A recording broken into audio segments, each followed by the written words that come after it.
네, 반갑습니다. 진짜 나를 대면하다 목차 좀 설명 좀 드리려고 그러는데요.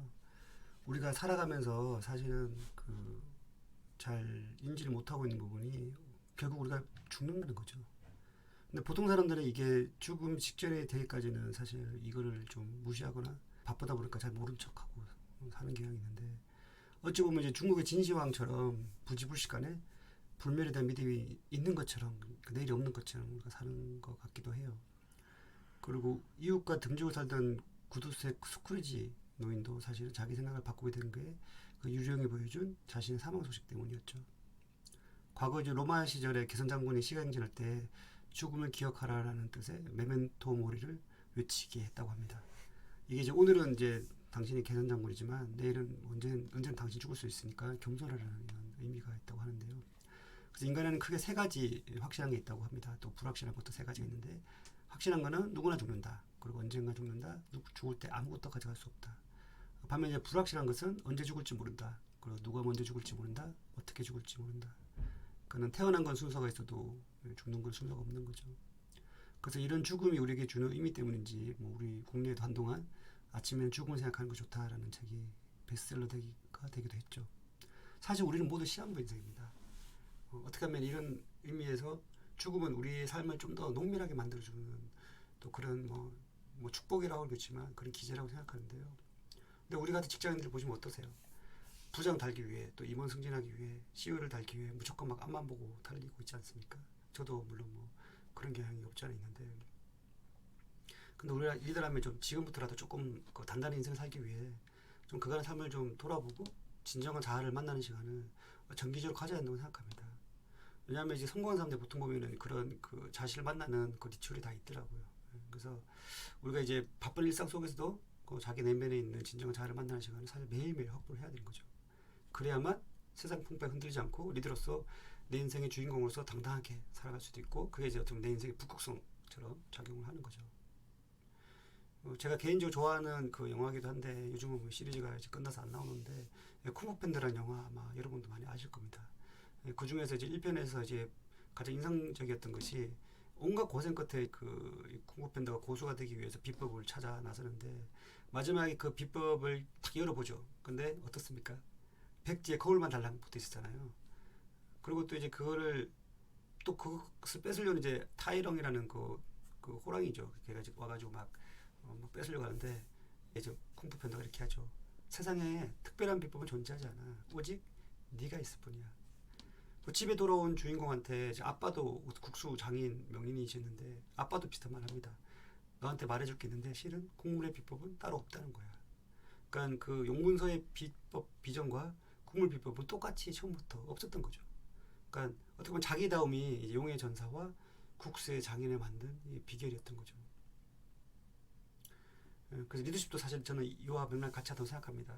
한 번만에 반짝이는 그런 효과를 본 리더십은 존재하지 않고, 가장 중요한 것은 기본이 쌓인 자기다움, 그리고 자신의 내면의 소리 충실히 이제 따르는 것이 비결이라고 생각하고, 그래서 리더십의 시작은 대단한 비법을 위해 용문술 찾기 위해서 창밖을 기울 끓이기보다 파란색을 찾으러 밖으로 돌아다니기보다 거울 속에 내 모습을 보고 성찰하고 또 수양함으로써 진짜 나의 모습을 찾는 것에부터 이제 발언한다고 생각합니다. 우리 직장인이 보통 아침에 출근해서 메일도 보고 결제도 하고 회의도 하다 보면 사실 하루 일과가 대부분 지나가죠. 좀 번아웃이 온 상태에서 집에 와서 또 에너지를 충전하는데, 마치 자신의 핸드폰을 충전 케이블에 꽂아놓듯이 그냥 이렇게 쉴 수밖에 없는 거죠.